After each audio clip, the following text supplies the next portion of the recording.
Yani bugünkü Merkez Yürütme Kurulumuz rutin bir toplantının ötesinde büyük bir anlam taşıyor bizim için, büyük bir önem taşıyor. Uzun süreli çatışmalı süreçte yaşamlarını yitiren tüm insanlarımızı derin bir hürmetle anarak başladık bugünkü Merkez Yürütme Kurulu toplantımıza. Ortak kederimizi yüreğimizde taşıdığımızı, tüm yitirdiklerimizin anısını hiçbir ayrım fark etmeksizin kutsal bir emanet olarak koruyarak ortak geleceğimizi inşa etme sözümüzü yineledik ve bugün ilk kez Merkez Yürütme Kurulumuz bu hatıralar için, bunları korumak, bunlara sadakat için saygı duruşuyla başladı sevgili arkadaşlar. Türkiye'nin bir asırdır gündeminde yer alan ve son 50 yılda derin toplumsal yaralar açan bir sorunun çözümünde yeni bir sayfanın açıldığına hep birlikte tanıklık ediyoruz.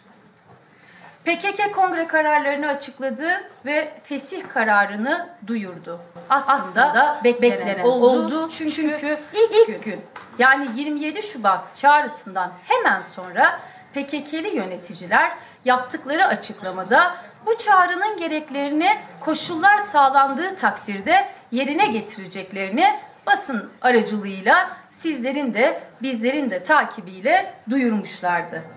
Bu kararın tarihsel öneminin altını çiziyoruz bir daha. Henüz kongrenin toplandığının duyurulmasının dahi tarihsel bir önemde olduğunu ve bizim de bu ciddiyetle kararları beklediğimizi size birkaç gün önce açıklamıştık zaten. Bu sadece bir fesih kararı değil. Herkesi demokratik değişim ve dönüşüme davet eden yeni bir inşa süreci. Biz DEM Parti olarak bu kararın bu yüzden de çok önemli bir karar olduğunun altını çiziyoruz. Bir dönem kapanıyor, evet.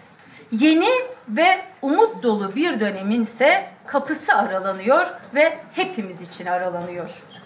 Yalnızca yeni bir tarihe tanıklık etmiyoruz, aynı zamanda yeni bir tarih yazımına da talibiz. Dolayısıyla bugün alacağımız kararlar Merkez Yürütme Kurulumuzda, çizeceğimiz yol haritası yalnızca bu anı değil, ülkenin geleceğini de şekillendirecek bir ciddiyetle tartışılıyor. Bu değişim ve dönüşüm sürecindeki sorumluluğumuzun farkındayız. İlk günde söyledik, yineliyoruz. Hem bu sorumluluğun farkındayız, hem buna hazırız, hem de bunu söyledik, pamuklara sarıp sarmalamamız gerektiğini defaatle buradan ifade ettik. Önümüzdeki dönemlerde yapacağımız tüm çalışmaların bir arada barışçı bir yaşam zeminini güçlendireceğine inanıyoruz. Bugün açıklanan kararların hepimize, özellikle de annelere, çocuklara, gençlere ve gelecek nesillere hayırlar getirmesini yürekten diliyoruz. Hayırlar getireceğine de inanıyoruz, uğur getireceğine inanıyoruz. Düşünün, bu gelişme yıllardır içimizi kanatan, her gün yüreğimizi burkan Kürt sorununa siyasetle çözüm kapısını ardına kadar açmış bulunuyor.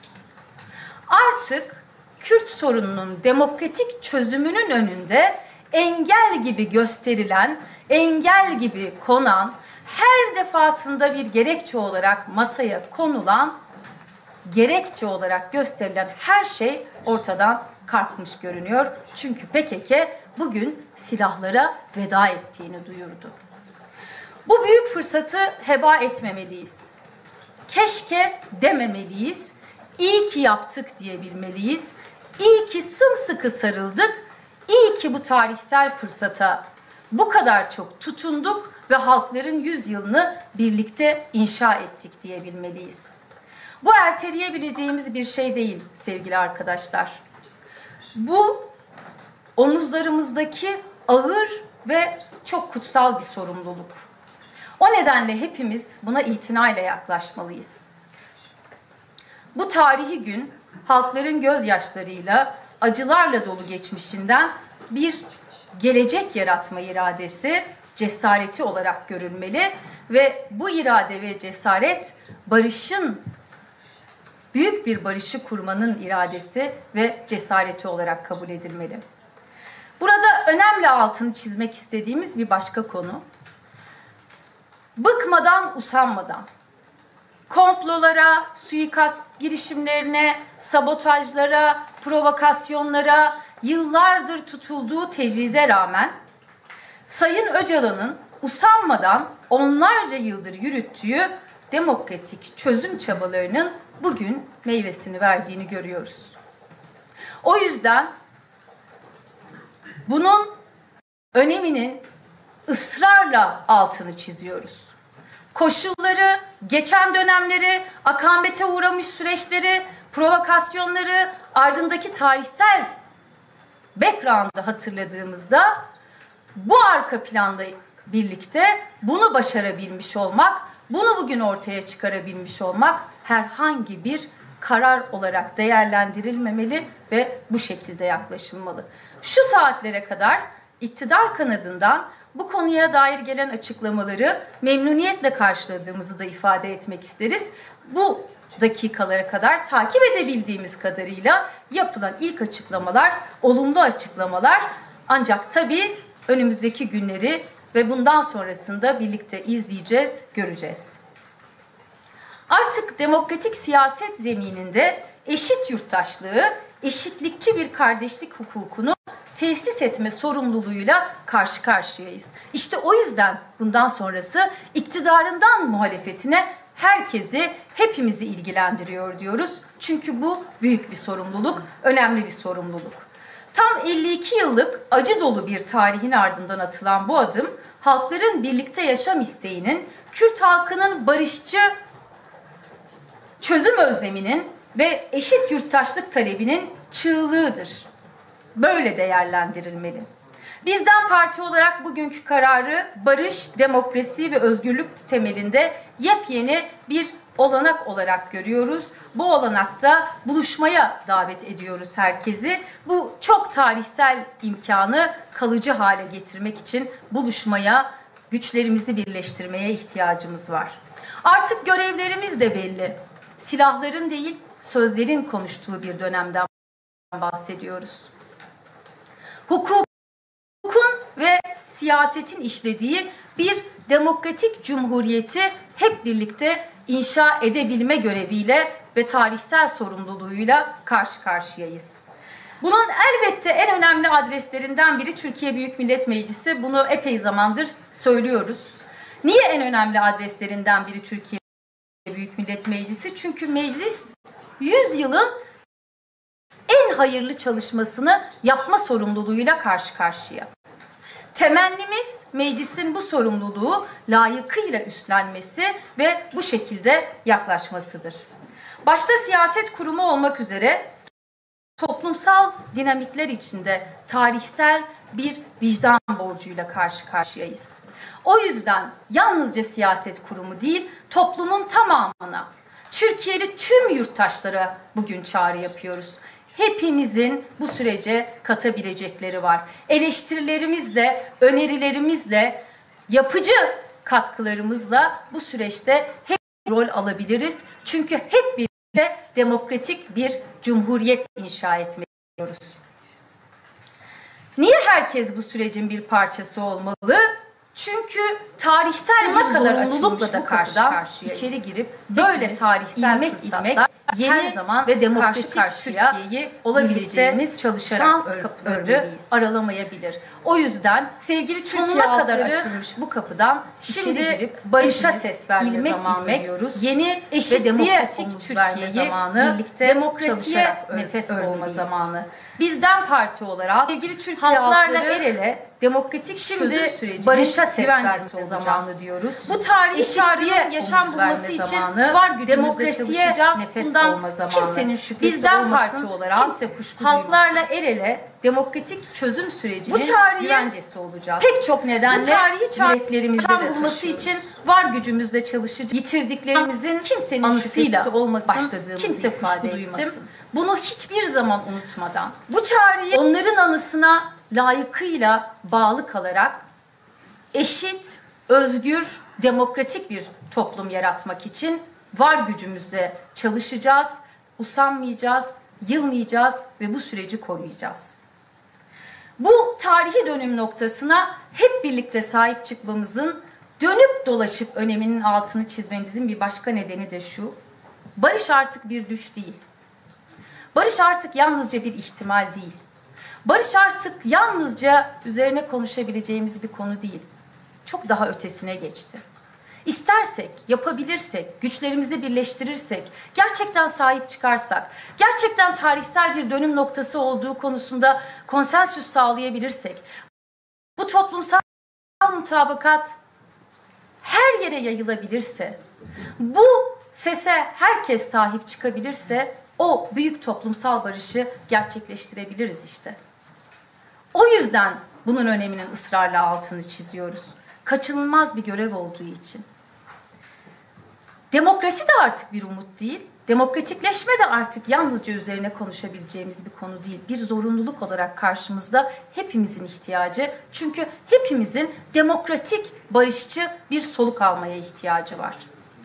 Üstelik burada yine hangi kimlikten olursak olalım aynı ihtiyacı paylaşıyoruz bugün.